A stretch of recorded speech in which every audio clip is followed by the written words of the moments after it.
Hello, boys and girls. This is Mrs. Biamonte. I teach first grade at Setauket School, and I'm here tonight to read a special book that I love called Piggie Pie by Margie Palatini. It's one of my favorite books, and I'm happy to share it with you tonight. I'm cozy in my bathrobe, and I hope you are too. Piggie Pie. Piggie Pie. Gritch the witch woke up grouchy, grumpy, and very hungry. Her belly grumbled for something delicious, something delightful, something special. But what? It wasn't purple monster tail stew. No, she ate that yesterday for lunch. Maybe some mashed dragon tongue pudding? No, Gritch wasn't in the mood for anything quite that sweet. Perhaps a taste of boiled black buzzard feet? That always made her mouth water. No, not today. Today, Gritch wanted something truly tasty, something really yummy, something special. And that could only mean Piggie Pie. Yes, Piggie Pie. I can taste those plump, juicy piggies right now, Gritch said, smacking her lips. She hurried to the pantry and pulled down her old hag cookbook from the top shelf. She picked off a spider, blew off the dust, and turned to the secret recipe on page 342. Gritch ran her bony finger with the big, long green nail down the list of ingredients. One eye of a fly. She checked the pantry shelves. No problem, said Gritch. 2 shakes of a rattlesnake's rattle. No problem, said Gritch. 3 belly hairs of a possum. No problem, said Gritch. 8 plump piggies.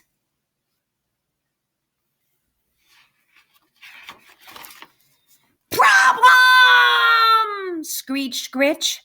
I don't have any piggies. How can I make piggie pie without even one puny pink pig? Gritch pulled her hair. She stomped her feet. She paced the floor. She wanted piggie pie. She wanted piggie pie very much. She said, tapping the lucky wart on her chin. Now where would I find 8 plump piggies? Boy, she sure looks furious, doesn't she? Gritch thought and thought and thought. Aha! She shouted with a jump. The circus! Yes, the circus. The circus? No, not the circus. You don't find pigs in the circus. She thought harder.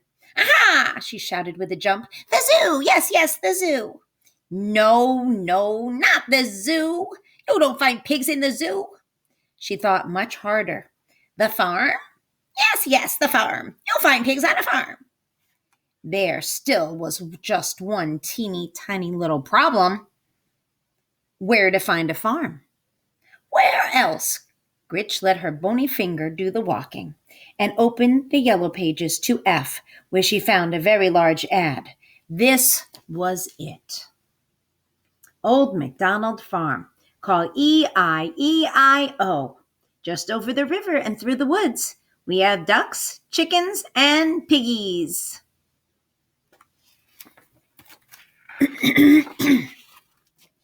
Gritch put her broomstick in gear and headed over the river and through the woods to Old MacDonald's farm.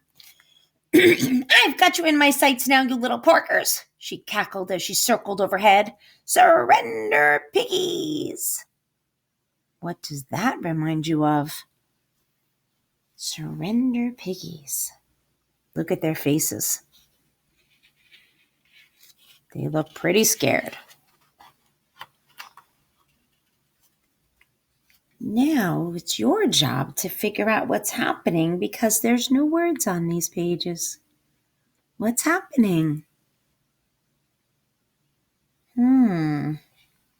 Looks like some pigs are climbing into some kind of cow costume. Looks like this pig is putting on a duck costume. Why might they be doing that? Gritch zoomed in for a thump landing. She spit straw, fanned her still smoking tootsies, and lifted her goggles. There wasn't a pig in sight. "Where did they all go?" Grit shouted to a duck. "Hey, duck," I said, "where are all the piggies? I need 8 plump piggies for piggy pie." The duck cluck-clucked here, quack-quacked here. It quack-quacked there. Here it quacked, there it quacked, everywhere it quack-quacked. No piggies. What are you thinking? "What do you mean, no piggies, you dizzy duck?" Grit screeched into his bill. "I just saw a passel of piggies here, just down here, just a minute ago. Hand over the hogs, you little quacker." "No piggies," quacked the duck. Grit pulled her hair. She stomped her feet. She even threatened the duck with one of her most evil spells. The duck was not impressed.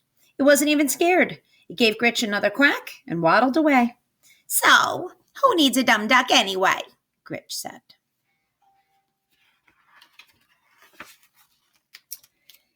Being careful where she stepped, Grit wandered across the meadow. "Yoo-hoo!" she shouted. "Moo?" "You," Grit said to the cow. "Where are the piggies? I need 8 plump piggies for piggy pie." The cow moo-mooed here. It moo-mooed there. Here it mooed, there it mooed, everywhere it moo-mooed. No piggies. Look at them.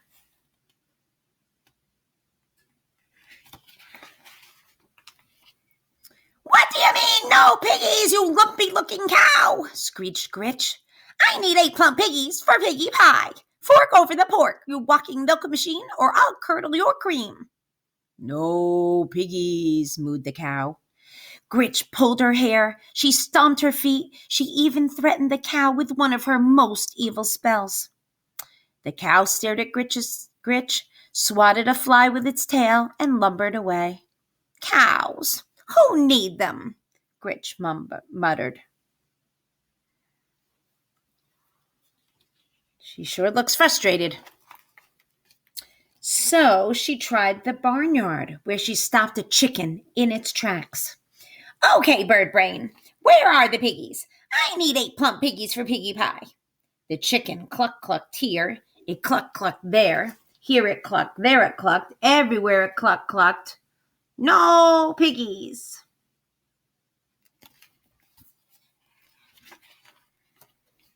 "What do you mean, no piggies, you feathered drumstick?" Grit screeched. "What's going on here? Where's the boss of this heap of hay?" The chicken flapped its wing toward Old MacDonald.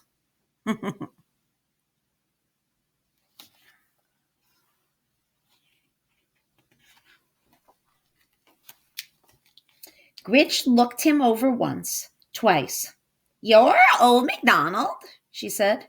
"You don't look much like your picture, do you?" The farmer thumbed his suspenders and shrugged. "Look, Shorty, I've been quack-quacked here, moo-mooed there, and cluck-clucked everywhere all over this farm. I need 8 plump piggies for piggy pie. Where are the piggies?" The farmer looked here. He looked there. Here he looked. There he looked. Everywhere he looked and looked. No piggies. "What do you mean, no piggies, you flea-bitten seed spreader? You must have piggies." Grit pulled her hair. She stomped her feet. She even threatened him with one of her most evil spells. No piggies. Her stomach growled. It grumbled. There were no piggies. There would be no piggy pie. Now what was she going to eat?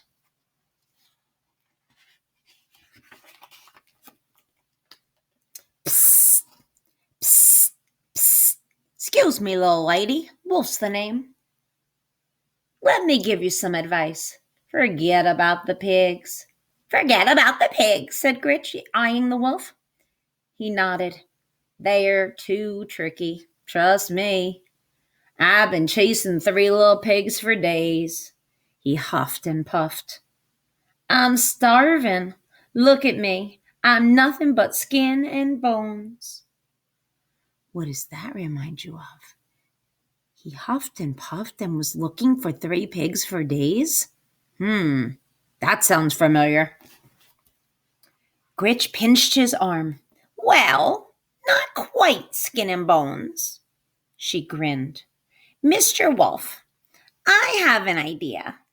Since you haven't eaten and I haven't eaten, why don't you come with me for lunch? Come home with me for lunch.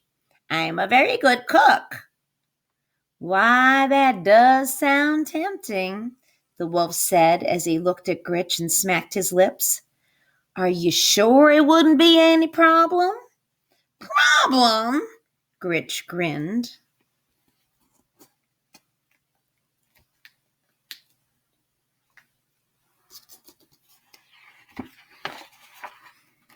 No problem at all, she said, as they walked off arm in arm. I always enjoy having a wolf for lunch. Look at those think bubbles. What are those characters thinking? Well, we don't know what happened because it's a cliffhanger. That's the end of the story. It's up to your imagination to decide if the wolf is going to have a witch or the witch is going to have a wolf witch. Which would you prefer? Well, that was the end of our story of Piggie Pie by Margie Palatini. I hope you enjoyed that story as much as I did. Enjoy the rest of your readathon. Bye.